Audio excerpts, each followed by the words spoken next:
Shalom. Kita bertemu kembali dalam Cool Community of Love. Kesatuan hati, tumbuh bersama, menangkan jiwa. Di sini kita akan sama-sama belajar tentang firman Tuhan, saling berbagi pengalaman dan kesaksian hidup melalui suplemen Cool yang sudah disediakan, supaya kita berakar, bertumbuh, dan berbuah di dalam Kristus. Kalau nggak cool, nggak gaul. God bless you.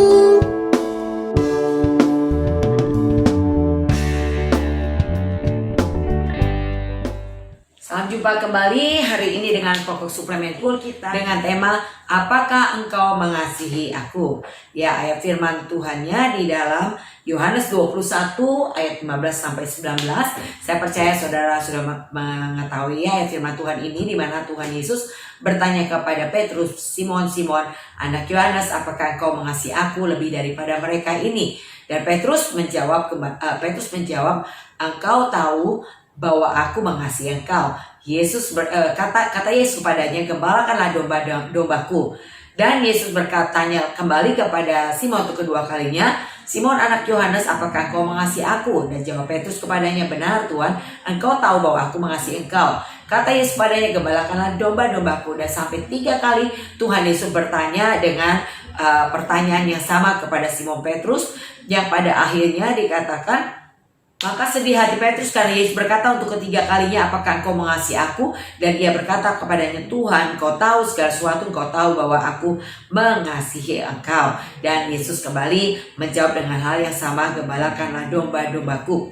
Dari hal ini, saudara, kita bisa pelajari ternyata kasih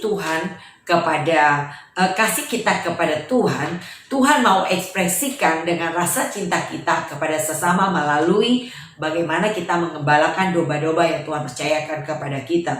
Nah, seperti itu dikatakan di sini kasih Tuhan adalah kasih agape.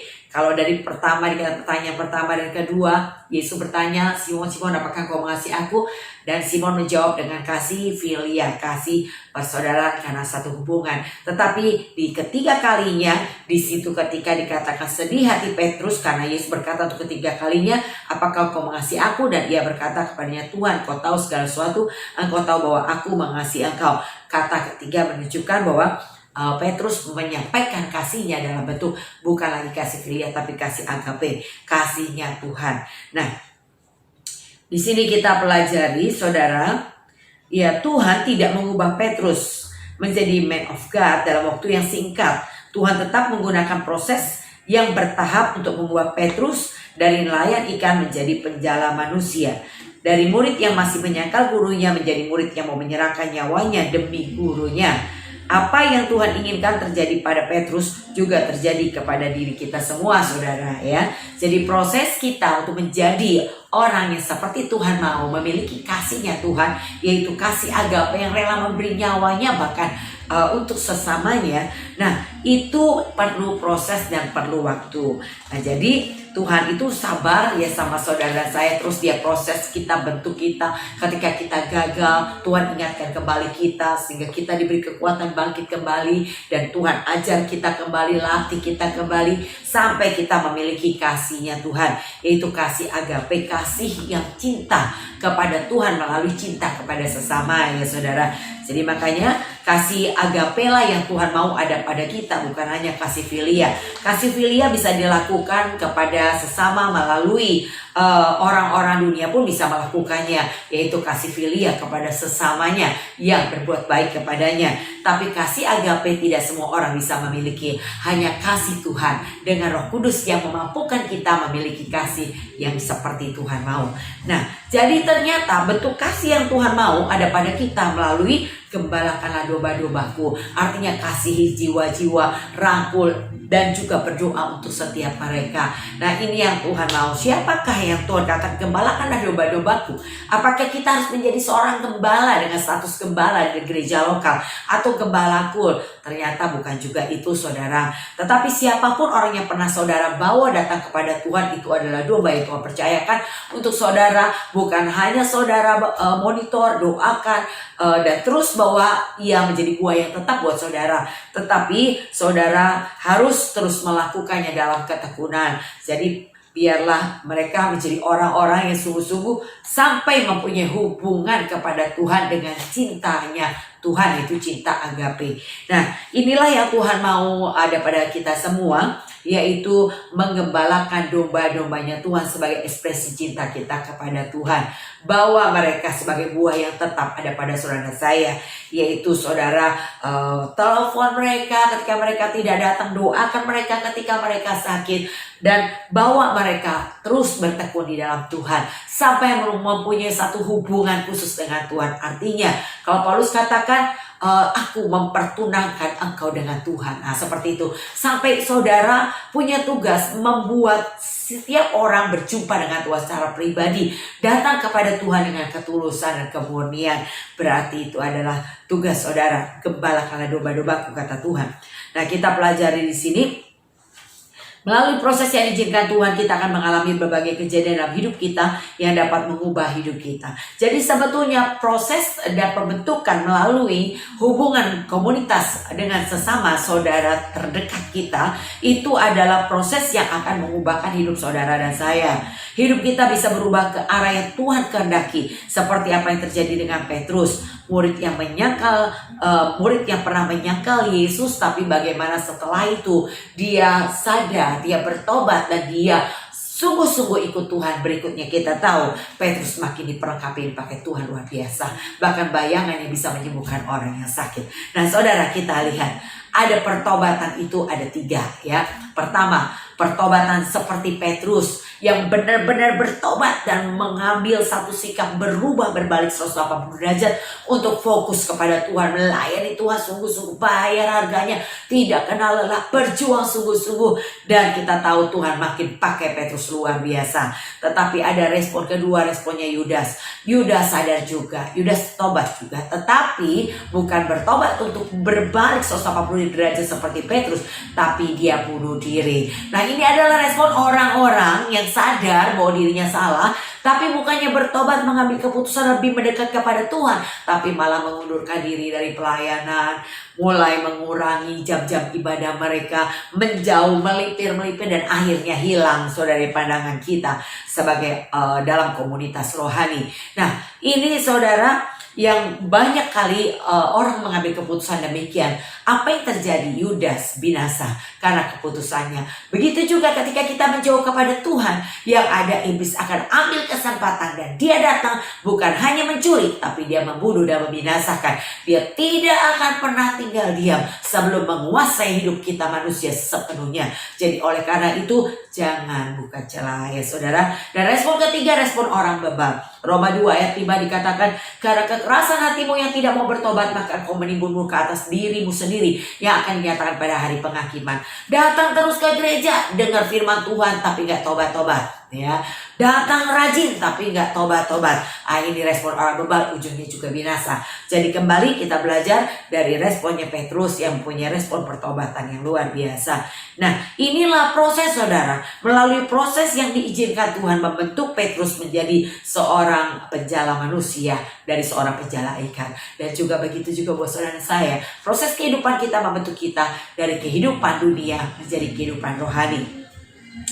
Nah, poin-poin yang dapat kita pelajari dari percakapan Yesus dan Petrus pertama adalah Tuhan ingin mengingatkan akan kasih mula-mula, ya. Jadi Tuhan mau kita kembali kepada kasih yang mula-mula. Bagaimana dulu waktu pertama kali pertobatan kita begitu menggebu-gebu di dalam Tuhan. Kita melayani Tuhan dengan sepenuh cinta kita kepada Tuhan, sepenuh hati, gak kenal lelah, dan kita beri waktu kita buat Tuhan. Tapi apakah masih tetap ada yang seperti itu pada saudara? Galatia 5 di ayat 7 berkata demikian. Dulu kamu berlomba dengan baik, sekarang kamu tidak melakukannya. Ingat, yang membuat kamu tidak melakukan lagi bukan berasal dari Tuhan yang memanggil kamu. Sedikit ragi mengkhamirkan seluruh adonan. Kata sedikit ragi bicara bukan perkara besar yang membuat saudara tidak lagi melakukan. Seperti dulu lakukan, begitu giat di dalam Tuhan, melayani Tuhan sungguh-sungguh. Tapi hari ini saudara tidak melakukannya karena cuma masalah kecil. karena gak dianggap, gak dihargai, karena ditegur, karena difitnah, karena hal-hal yang demikian membuat akhirnya kita tidak lagi berlomba dengan baik. Saudara, kita tidak mau melakukan hal demikian.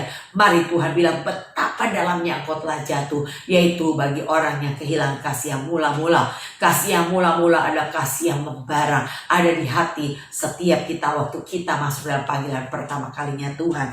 Begitu cinta Tuhan dan tidak berhitung-hitung. Tuhan dikatakan, Tuhan ingatkan kembali, apakah engkau mengasihi aku lebih daripada mereka? Nah, ini yang Tuhan mau kita jawab melalui pokok pembahasan Suplemen Cool hari ini. Apakah kita mengasihi Tuhan lebih dari segalanya? Atau masih ada kasih-kasih yang lain? Sehingga ketika Tuhan memanggil saudara untuk melakukan sesuatu pekerjaannya, melakukan sesuatu hal yang baik, masih ada pilihan yang lain. Sehingga kau berkata, maaf, saya tidak bisa. Maaf, saya agak sempat. Nah, itu yang seringkali masih ada di banyak mereka, anak-anak Tuhan. Mereka dikatakan masih mempunyai kasih kepada yang lain lebih daripada kasih kepada Tuhan. Nah, itu yang Tuhan ingatkan. Dan yang kedua, kita pelajari bahwa mengasihi Tuhan artinya prioritas hidup adalah Tuhan. Bisakah saudara memprioritaskan Tuhan dalam hidup saudara? Nah, saya percaya kalau prioritaskan Tuhan, semuanya beres. Itu slogan kita. Jadi yang pertama adalah Tuhan. Maka Tuhan berkata di dalam Matius yang ke-6 ayat yang ke-33. Matius yang ke-6 ayat 33 berkata apa? Carilah dahulu kerajaan Allah dan kebenarannya, maka semuanya akan ditambahkan kepadamu. Jadi yang pertama kali dicari adalah kerajaan Allah dan kebenarannya. Itu yang pertama saudara harus cari. Dan berikutnya semuanya akan ditambahkan, kata Tuhan. Nah, itu ya saudara yang Tuhan mau kita belajar dari perkataan atau pertanyaan Yesus kepada Petrus. Bicara mengasihi Tuhan artinya prioritas hidup saudara adalah Tuhan. Jadi kasih tanpa pamrih, kasih yang mendalam inilah yang Tuhan inginkan ada pada kita. Prioritaskan Tuhan dalam menjalani hidup ini, senantiasa bertanya kepada Tuhan, apakah tindakan dan perkataan yang akan kita lakukan menyenangkan hati Tuhan. Ya, Tuhan senantiasa bersama dengan kita, tapi apakah kita senantiasa berada bersama dengan Dia? Ya, ini yang perlu kita renungkan ya saudara. Tuhan menyertai kita sampai kesudahan zaman, kata Tuhan. Tetapi apakah kita tetap bersama dengan Tuhan? Ya, ini menjadi pertanyaan yang perlu kita renungkan. Apakah saudara hari ini bersama dengan Tuhan? Kalau saudara hari ini bersama dengan Tuhan, maka seperti satu lagu berkata, bersama Yesus lakukan perkara besar, bersama Yesus tidak ada yang sukar, bersama Yesus pasti ada jalan keluar. Ya, tidak ada yang sukar. Kalau saudara bersama dengan Yesus hari ini, tidak ada lagi perkataan, aduh aku khawatir, aku takut, aku cemas, kata tidak bisa, dan berkata masa ini terlalu besar. Itu sudah tidak lagi pada saudara saya, karena saudara dan saya bersama dengan Yesus. Amin. Nah, yang ketiga yang kita perlu perhatikan, percakapan Yesus dengan Petrus adalah menerima dan move on. Mengasihi Tuhan artinya lepas dari rasa bersalah yang menghancurkan. Orang yang mengasihi Tuhan dengan benar bisa membedakan antara guilt dan remorse pada waktu menyadari kasih Tuhan yang begitu besar. Ya, jadi ada 3 respon pada saat kita disadarkan akan suatu dosa. Ya, apa sih? Yaitu pertama, kita merasa bersalah tapi kemudian percaya Tuhan pasti sudah mengampuni. Sehingga kita merasa lega, bahkan merasa memang kita manusia yang masih mudah jatuh dalam dosa. Nah, ini ya. Jadi pada saat kita disadarkan akan dosa, seharusnya kita punya hal yang demikian. Kita penuh penyesalan dan merasa berdosa, kemudian kita menggelamkan diri dalam penyesalan dan rasa berdosa ini nggak boleh ya. Inilah yang dilakukan oleh Yudas ya. Ketika menyesal, merasa berdosa, terus menggelamkan diri dalam penyesalan dan rasa berdosa, yang akhirnya bunuh diri. Yang ketiga, kita penuh penyesalan, mengakui kesalahannya dan berani menanggung resiko akibat dari dosa, tapi percaya dan beriman bahwa Tuhan mengasihi dan memberikan pengampunan dosa. Ini yang harus kita lakukan. Ya, jadi katakan, kita penuh penyesalan, mengakui kesalahan dan berani menanggung risiko. Harus begitu saudara. Kalau udah salah ya harus siap menerima risiko dari kesalahannya. kalaupun harus mengalami hukuman, ya siap terima hukuman. Seperti Daud bersalah karena mengambil Betseba sebagai istri daripada Uria. Lalu berikutnya resikonya anaknya harus mati, dan dia harus siap menerima itu.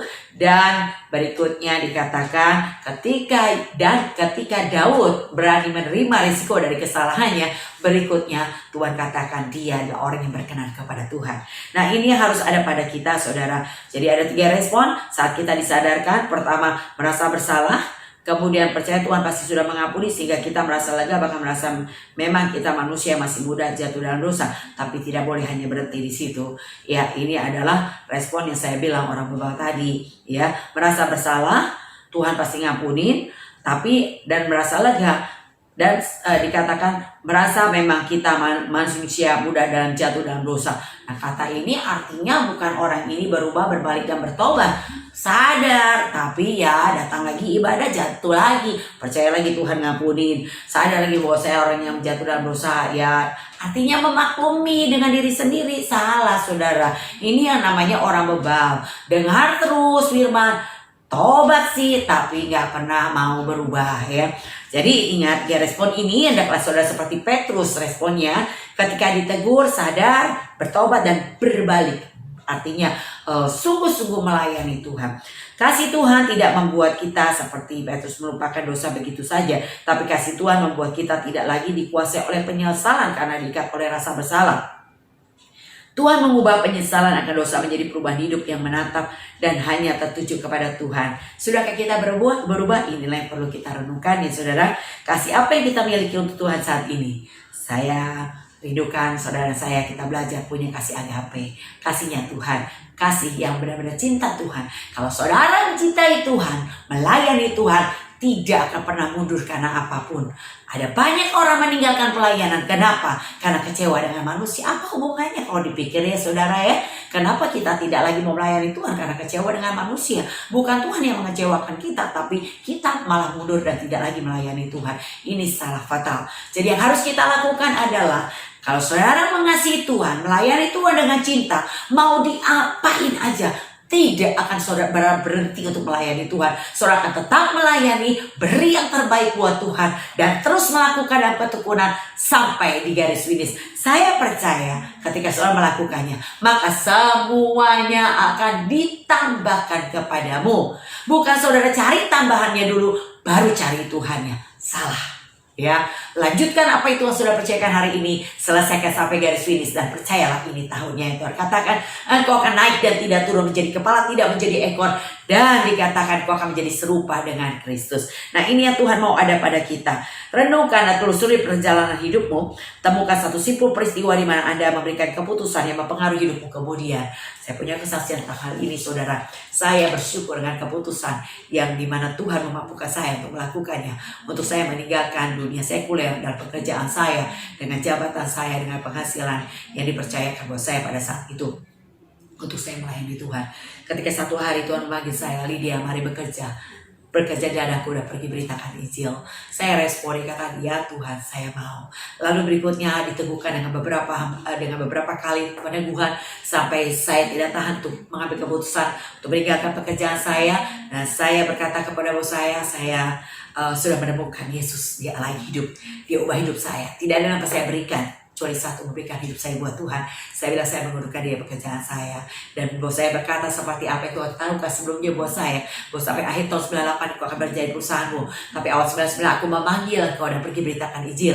Dan demikian bos saya katakan, Lydia, bantu kami sampai tahun 98. Setelah itu saya dukung kamu melayani Tuhan. Dan itu adalah peneguhan dari Tuhan buat saya, untuk saya mengambil keputusan untuk bekerja di ladang Tuhan. Dan ketika saya mengambil keputusan demikian, saya tidak pernah berpikir untuk kembali ke dunia sekuler. Saya tidak mengambil surat pengalaman kerja saya, karena saya berkata, kalau saya sudah melayani Tuhan, saya akan terus menyelesaikannya sampai garis finish. Apapun resikonya, saya akan terus menyelesaikannya. Saudara, saya mengatakan bahwa ikut Tuhan dan melayani Tuhan sama sekali tidak pernah mengecewakan saya. Saya bangga, saya bersyukur, saya berkata, kalau dulu saya bisa bekerja kepada seorang konglomerat, saya bangga. Tapi hari ini saya tahu kepada siapa saya bekerja. Saya bekerja kepada konglomerat, di atas konglomerat raja. Segala raja itu adalah kebanggaan buat saya, dan saya bersyukur. Dan saya memohon kepada Tuhan untuk bisa melayani Tuhan. Saya tiarap saudara. Saya bilang, Tuhan, layakkan saya tetap melayani-Mu dan menyelesaikan di garis finish. Saya memohon kemurahan Tuhan agar tetap mempercayakan pelayanan ini kepada saya. Ada banyak orang sembarangan melayani Tuhan, sehingga ketika dia kecewa, dia meninggalkan pelayanan. Dia tidak melakukannya lagi, saudara. Ketahuilah saudara, bisa melayani Tuhan itu adalah anugerah terbesar. Itu panggilan tertinggi yang Tuhan percayakan buat saudara. Saya lebih daripada apa yang dipercayakan dunia kepada saudara dengan jabatan tertinggi sekalipun. Bisa melayani Dia Raja segala raja yang menentukan kehidupan kekekalan saudara. Itu adalah anugerah. Dan bertanggung jawablah dengan apa yang Tuhan percayakan. Dan Tuhan berkata, barang siapa kau dapat dipercaya dengan tanggung jawab yang kecil, Tuhan akan percayakan tanggung jawab yang lebih besar. Barang siapa dapat dipercaya dengan perkara yang kecil, Tuhan akan percayakan perkara yang lebih besar. Saudara, belajar bertanggung jawab dengan apa yang Tuhan percayakan hari ini. Apapun bidang pelayanan yang Tuhan percayakan hari ini, lakukan tugas pelayananmu dan selesaikan sampai garis finish. Saya percaya bahwa respon-respon saudara menentukan kasih saudara kepada Tuhan. Inilah yang Tuhan tanyakan kepada kita, apakah kau mengasihi aku? Dan kasih kita kepada Tuhan dibuktikan melalui bagaimana kita memandang jiwa-jiwa, bagaimana kepedulian kita dengan mereka, bagaimana kita mau diajar, mau dimuridkan, mau disempurnakan melalui proses dan pembentukan. Jadi mari tunjukkan kasih-Mu kepada Tuhan, kasih-Mu yang begitu menggelora seperti kasih yang mula-mula, dan mengasihi Tuhan, menjadikan Tuhan prioritas hidup saudara, menerima setiap teguran dan move on, bangkit, dan kita mau berubah menjadi lebih baik lagi. Saya percaya respon saudara akan menentukan tindakan Tuhan terhadap saudara saya. Puji Tuhan, Tuhan Yesus berkati. Biarlah ini menjadi berkat buat kita semua. Mari kita satukan hati berdoa. Bapa, ajar kami bukan hanya mendengar, tapi menjadi pelaku firman-Mu. Hari ini Tuhan bertanya kepada kami, apakah Engkau mengasihi aku? Dan kami katakan, Tuhan, Kau tahu bahwa aku mengasihi Engkau, ya Tuhan. Dan biarlah kasih kami kepadamu dibuktikan seperti yang Tuhan mau untuk menggembalakan jiwa-jiwa yang Tuhan percayakan. Domba-domba itu mempercayai atas kami, yaitu orang-orang yang kami ajak mendekat kepada Tuhan. Biarlah kami terus membawa mereka dekat kepada Tuhan. Keluarga kami, anak-anak kami, biarlah itu menjadi domba-domba yang Tuhan percayakan untuk kami terus menggembalakannya. Terima kasih Bapa untuk semua yang kami terima. Terpuji nama Tuhan. Biarlah berkat damai sejahtera sukacita melimpah menyertai kami semua. Dalam nama Bapa, Putra, Roh Kudus, dalam nama Tuhan Yesus. Haleluya. Amin. G.O.B. Tuhan Yesus memberkati. Tetap semangat.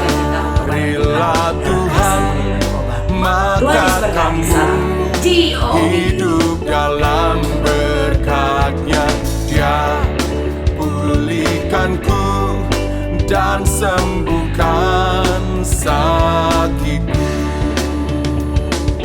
Carilah Tuhan, maka kamu